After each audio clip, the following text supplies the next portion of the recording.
Alhamdulillahi Rabbil Alamin. Wassalatu wassalamu ala sayyidil anbiya'i wa imamil mursalin Habibina wa habibi ilahil alamin Abil Qasimi Muhammad. Allahumma salli ala Muhammad wa ali Muhammad. Allahumma salli ala Muhammad wa ali Muhammad. Allahumma salli ala Muhammad wa ali Muhammad. Wa ala alihi wa ashabihi al-mayamin. Rabbi syrah li sadri wa yassir li amri wahlul 'uqdatam min lisani yafqahu qawli. Amma ba'd. Faslun fil musyaratati wal muraqabati wal muhasabah. Wa minal umuri adh-dharuri lil mujahid al-musyaratati wal muraqabati wal muhasabah. Fal musyarid walladhi yusyarid nafsahu fi awwal yawmihi ala an la yartakibal yawm ay amalin yukhalifu awamir Allah wa yattakhidhu qararan bidzalika wa ya'zum alaih. Di pertemuan sebelumnya kita katakan bahwa orang yang mujahadatun nafs, maka dia harus memulai dirinya dengan menemukan azam atau melakukan azam, yaitu memutuskan untuk melakukan sesuatu. Kita juga pernah menjelaskan bahwa azam itu adalah esensi daripada manusia. Orang yang tidak memiliki azam, maka dia tidak memiliki insaniyahnya. Sehingga dengan azam itulah maka orang akan menjadi secara lahir dia sebagai manusia. Atau dengan kata lain, seseorang ketika ingin berjihad atau jihadul akbar atau al-mujahadah, maka dia harus menjadikan dirinya sebagai insanun syar'i, manusia yang secara lahiriah dia sebagai orang syari'i, syariat, pelaksana syariat, yaitu meninggalkan yang diharamkan Allah Subhanahu wa ta'ala dan melaksanakan apa yang diperintahkan Allah Subhanahu wa ta'ala. Pada saat yang sama kita juga diminta untuk berdoa memohon kepada Allah Subhanahu wa ta'ala di tengah malam, karena tengah malam adalah cara yang terbaik untuk mendekatkan diri. Juga kita diperintahkan untuk bertawassul, minta syafaat dari Rasulullah dan para imam al-ma'sumin alaihi salatu wassalam, hingga kita tidak akan tergelincir di dalam kebinasaan. Akan tetapi apakah dengan cara itu berarti cukup orang bisa berjihad untuk dirinya, atau orang dengan cara itu berarti cukup seseorang bisa melakukan mujahadatun nafs? Tidak, di sana ada langkah-langkah lain.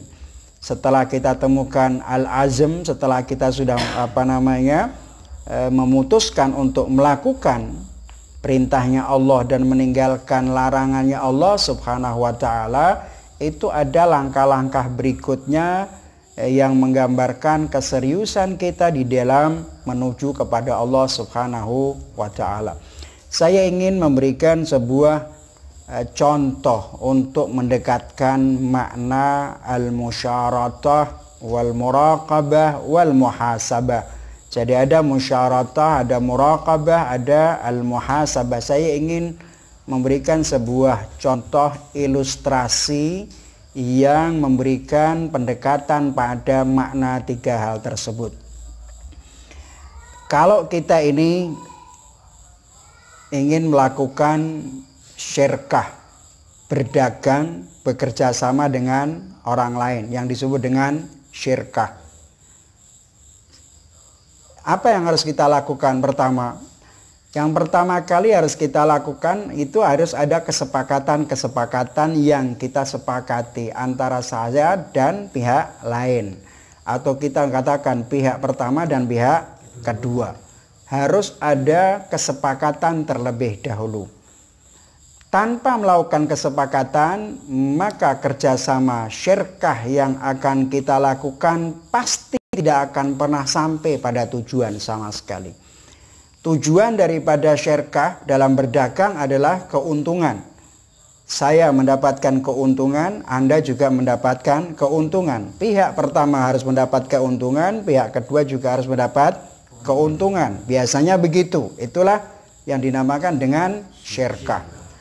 Nah, dalam syirkah itu harus ada kesepakatan. Pertama, apa yang harus kita lakukan untuk membuat kesepakatan itu? Ada syarat-syarat tertentu. Yaitu kita akan memberikan persyaratan tertentu supaya si kesepakatan kita ini, syirkah kita ini bisa berhasil dan berjalan dengan baik. Apa diantaranya? Misalnya saya punya modal sekian, Anda punya modal sekian. Kita kemudian apa yang akan kita beli? Sesuatu yang akan kita beli. Dengan syarat saya mendapatkan keuntungan sekian persen dan sekian persen. Ada persyaratan-persyaratan yang kita berikan sehingga kita kemudian bisa melakukan yang namanya syirkah. Perjanjian-perjanjian itu. Anda misalnya perjanjian itu Anda sebagai pemasarannya, saya akan mengelolanya. Ada bidang-bidangnya tertentu, jadi persyaratan-persyaratan kita bentuk sedemikian rupa sehingga ketika kita laksanakan dalam perdagangan itu saya akan mendapatkan keuntungan. Ingat, orang berdagang itu tujuan utama adalah keuntungan. Nah, ketika kita memberikan persyaratan-persyaratan semacam ini, itulah yang dinamakan dengan al-musyaratah. Orang harus memberikan persyaratan dulu kepada orang atau pihak lain agar dia tidak melanggar. Ini namanya musyaratah. Kedua, setelah ada perjanjian, kesepakatan itu, apakah kalian setelah melakukan itu kemudian yang harus kalian lakukan? Kamu harus melakukan pemantauan. Kamu harus memantau apakah pihak kedua benar-benar melakukan persyaratan yang kita berikan ataukah tidak. Ketika kita melihat ternyata tidak melakukannya, maka kita akan menegurnya. Ini namanya muraqabah. Memantau perjalanan perjanjian yang sudah kita sepakati. Setelah kita muraqabah itu, setelah kita pantau sedemikian rupa bahwa dia berjalan sesuai perjanjiannya dengan cara yang baik, dia tetap melakukannya dan lain sebagainya, di akhir tahun apa yang kita lakukan? Hitung-hitungan. Dihitung, kita akan menghitung keuntungannya, hasilnya sekian ini dan lain sebagainya. Ketika tujuan utama, sekali lagi tujuan utama dalam dagang adalah keuntungan. Kalau ternyata di dalam muhasabah penghitungan itu semuanya rinciannya jelas, tidak ada pengkhianatan, kemudian keuntungan itu sesuai dengan yang kita harapkan, selesai. Berarti kita mendapatkan keuntungan. Artinya perjanjian itu berjalan sesuai dengan apa yang kita sepakati bersama pihak pertama dan pihak kedua. Andai saja di dalam muhasabah itu ternyata terbukti kamu rugi. Dan kerugian itu bukan karena faktor daripada kenaikan harga dan lain sebagainya, tapi manajemen yang dilakukan oleh pihak kedua lah yang membuat kamu ini rugi. Dan kau tahu itu. Apa yang akan terjadi? Apa yang akan kau lakukan? Kau akan mencela dia, mencerca dia, memarahi dia dengan pelan-pelan dan lain sebagainya kalau kau punya kemampuan. Ini namanya mu'atabah. Mu'atabah. Kalau sekiranya kamu punya kemampuan untuk memenjarakan dia, mengadukan dia ke pengadilan karena kesalahan yang dia lakukan itu, maka ini namanya al-mu'aqabah. Nah, di dalam hal ini, makanya kita juga harus melakukan sesuatu. Pertama, kita harus ada niat, saya ingin berdagang, akal ya. Akal akan mengatakan saya ingin berdagang dengan nafsu untuk mengendalikan semua kekuatan yang ada di dalam nafsu. Namanya azam. Aku caranya bagaimana? Hari ini berjanji tidak akan melanggar syariatnya Allah Subhanahu wa ta'ala. Saya hari ini akan melaksanakan semua perintahnya Allah Subhanahu wa ta'ala. Ini satu hari. Nafsu mengatakan oke, saya siap. Jadi bagaimana kita itu satu hari itu? Ini yang dinamakan dengan apa? Al-azm. Ketika sudah kita azm, sudah melakukan itu, maka persyaratannya itu. Ini namanya musyaratah. Oleh karena itu, orang yang ingin berjihad kepada Allah, menuju Allah Ta'ala, yang kita sebut dengan jihadun nafs, pertama kali orang harus bisa menentukan dirinya di posisi apa dia, untuk bisa kemudian ada yang lainnya. Pada pertemuan sebelumnya kita sudah membagi tentang orang yang dalam pembagian orang dalam pelaksanaan syariat. Ada manusia yang la syar'i, ada yang kemudian manusia syar'i, ada yang meningkat dan seterusnya. Kita sudah bagi itu. Nah, kita ini berangkat dari posisi yang mana? Kalau kita berangkatnya dari manusia la syar'i, yakni tidak melakukan musyaratah. Nah, oleh karena itu harus kita tahu diri kita. Kita berada pada posisi mana? Sehingga dengan posisi itulah kita bisa melihat kita sudah meningkat, sudah pindah dari satu posisi ke posisi yang lainnya. Kalau tidak tahu tentang posisi kita, maka dalam jihadun nafas, mujahadat sampai kemana? Posisi kita di mana harus tahu. Itu yang kemudian disebut al-hijrah min makanin ila makan, atau intiqal min makanan ila makan. Dari hijrah, dari posisi yang terendah menuju yang tertinggi, terus yang tertinggi sampai darajat. Paham ya? Insyaallah tidak mengikuti muraqabah dan lain sebagainya. Nah, ini yang harus dilakukan. Mafhum ya? Mafhum. Baik. Kemudian lanjutnya adalah tentang al-muraqabah, penjelasan tentang muraqabah. Malam ini kita akan selesaikan 3 hal tersebut. Wa ba'da hadhil musyaratah 'alaika an tantaqila ilal muraqabah. Setelah berhasil azm, memutuskan, musyaratah selesai, maka kemudian apa yang kau lanjutkan? Yaitu adalah al-muraqabah. Kau memantau dirimu, memantau nafsumu, mengkhianati ataukah tidak. Wa kaifiyatuha hiya an tantabihatu la muddatil musyaratah ila amalika wafqaha. Dia bilang caranya bagaimana muraqabah itu, memantau diri itu seperti apa? Caranya adalah engkau harus memiliki kesadaran sepanjang engkau memberikan persyaratan pada nafsumu. Kau harus memiliki kesadaran bahwa engkau harus melakukan seperti yang telah engkau syaratkan. Perjanjiannya apa tadi? Tidak akan melanggar hukumnya Allah Subhanahu wa ta'ala dalam 1 hari. Bahwa kita akan taat kepada Allah dalam 1 hari. Ini artinya harus sadar itu. Ini harus kau sadari terus sehingga kau bisa melakukan itu. Orang yang kemudian melanggar itu kan dikarenakan apa? Karena dia tidak memiliki kesadaran. Tapi kalau ini sepanjang dalam perjanjian itu kita ada kesadaran, maka kita tidak akan pernah melanggar perjanjian yang sudah kita buat.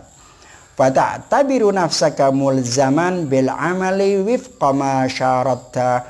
Engkau harus menjadikan dirimu sebagai yang senantiasa komitmen melaksanakan komitmen melaksanakan terhadap apa yang telah kita tentukan dalam persyaratan. Jadi misalnya saya hari ini tidak akan gunjing orang, hari ini saya harus berwudu terus misalnya, maka itu sudah jadi kita putuskan, kita harus sadari itu bahwa itu adalah perjanjian kita. Ketika kemudian nafsu kita nanti ajalah dulu, ketika mau batal misalnya, batalah nanti ajalah, mumpung masih ada tamu masuk wudu dulu, kan itu. Masih ada tamu, baru nyusui orang, ada 10 juta kok masuk harus wudhu, nanti dululah. Dan terus menerus kayak macam ini akan menyebabkan kita akhirnya berhenti daripada persyaratan yang sudah kita tentukan. Meskipun ada sesuatu, kita minta izin untuk terus melanjutkan wudhu dulu sebentar. Paling tidak itu.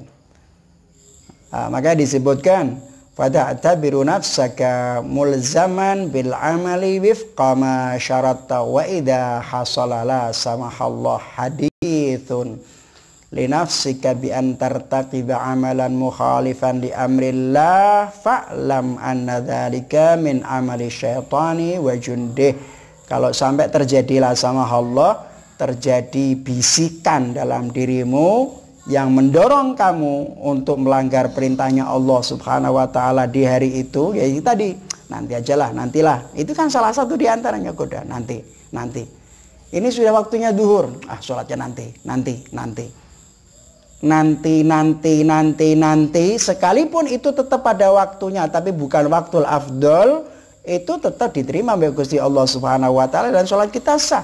Akan tetapi jika kita melecehkan tepatnya, maka sudah terbiasa akhirnya kita melanggar perintahnya Allah Subhanahu wa ta'ala. Dalam pelajaran sebelumnya sudah kita katakan bahwa manusia itu harus baina al-makruhat wal haram, harus hati-hati. Membiasakan yang makruhat, dia pasti akan terjatuh kepada yang haram. Sudah kita jelaskan lebih jelas pada pertemuan sebelumnya. Naam fa'lam anna dzalika min amali syaitani wa jundih. Kalau ada bisikan semacam itu, ketahuilah itu adalah dari perbuatan setan dan tentaranya. Fahum yuriduna an tataraja'a amma ishtarata ala nafsik. Karena mereka iblis dan tentara-tentaranya itu menghendaki agar kamu tidak melaksanakan apa yang sudah laknatlah iblis dan tentaranya itu. Wasta'id billah min syarrihim, dan berlindunglah kepada Allah Subhanahu wa ta'ala dari kejahatan iblis dan tentaranya. Wa akhrij tilkal wasawis al batilah min qalbik, keluarkan iblis dari hati kita itu. Wa qul lisyaitan, katakan kepada syaitan. Imam Khomeini bayangkan nuntun kita, menuntun dengan bahasa awam.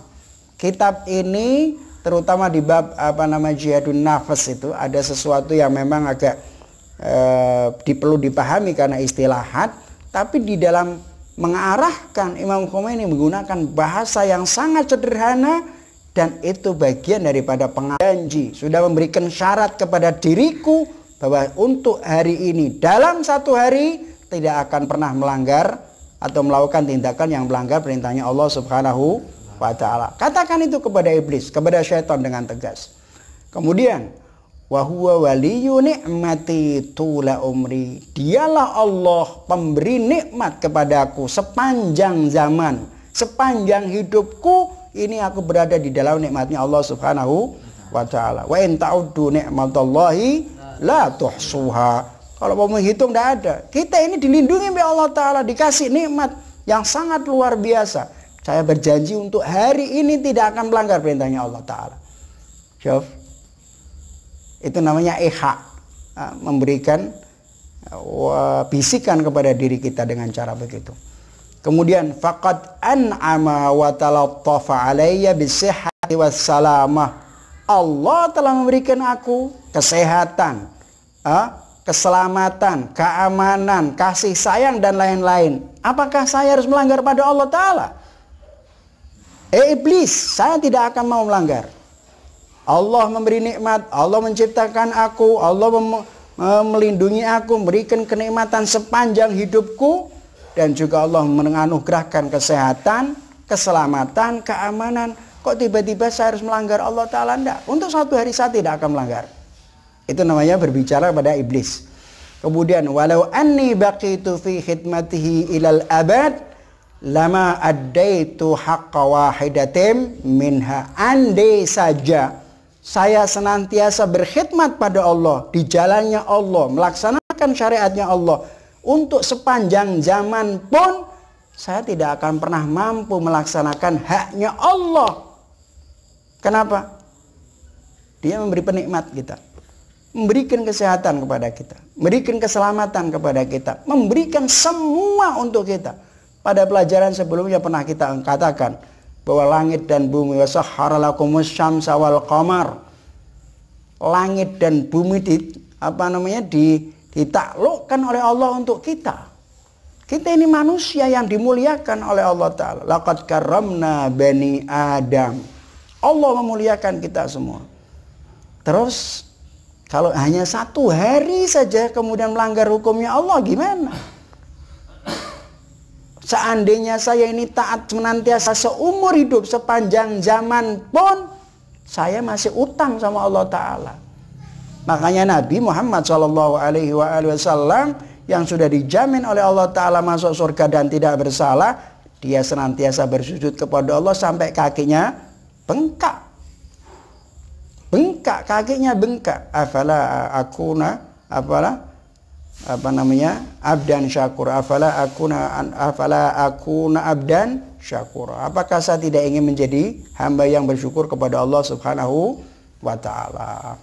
Saya bilang, walau anni baqitu fi khidmatihi ilal abadi lama addaitu haqqa wahidatin minha wa alaihi falaysa minal laik alla afi bi syartin basitin kahada.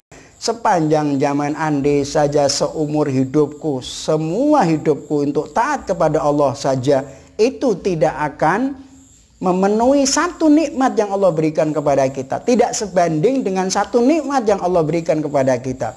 Lalu bagaimana? Dia bilang, lalu bagaimana mungkin? Apakah layak saya ini harus melanggar, tidak menepati janji yang sudah kita buat secara sederhana ini? Cuman 1 hari. Megdad 1 hari wudhu dan tidak boleh berhenti. Dawamul wudhu dalam 1 hari. Kau pasti bisa, dan pasti bisa. Yang menjadikan kita tidak bisa kenapa? Iblis. Ketika bisikan itu terjadi, kita harus ngomong, ya Megdad, dikai urip mbek Gusti Allah, dikai rezeki mbek Gusti Allah. Kau iso nyari ada air, ada ini dan lain sebagainya. Kenapa enggak? Cuman 1 hari tok ente mau melanggar, mau khianati perjanjianmu dengan Allah Ta'ala. Itu loh. 1 hari tok. Saya misalnya bulan ini sampai bulan akhir, 1 bulan ke depan saya harus khatam Quran. Itu harus dilakukan itu dengan namanya azm wal musyarakah. Nah, wa amul insyaallah an yansarifa syaitanu wa yabta'idu anka wa yantasir junudur rahman. Kata Imam Khomeini, saya berharap mudah-mudahan Allah Subhanahu wa Ta'ala memberikan taufik kepada Anda semua. Maka setan akan menghindar dari kamu, menjauh dari kamu. Dan saat itulah ketika 1 hari engkau melakukan perintahnya Allah sesuai dengan yang kau putuskan dan persyaratan yang kau lakukan berhasil, insya Allah tentara Allah Ta'ala lah yang menang. Dalam 1 hari itu Anda telah berhasil mengalahkan musuh setan. Musuhnya Allah Subhanahu wa Ta'ala maksud saya. Dalam sehari itu Anda sedang menghancurkan junudus syaitan dan memenangkan junudur rahman dalam 1 hari. Kalau 1 hari bisa, kenapa 2 hari tidak bisa? Kenapa 1 hari bisa? 2 hari. Ketika orang itu sudah menjadikan muraqabah dan lain sebagainya, nanti di dalam muhasabah itu diantaranya. Kebaikan itu pada pertama kali orang melakukan kebaikan itu biasanya dipaksa.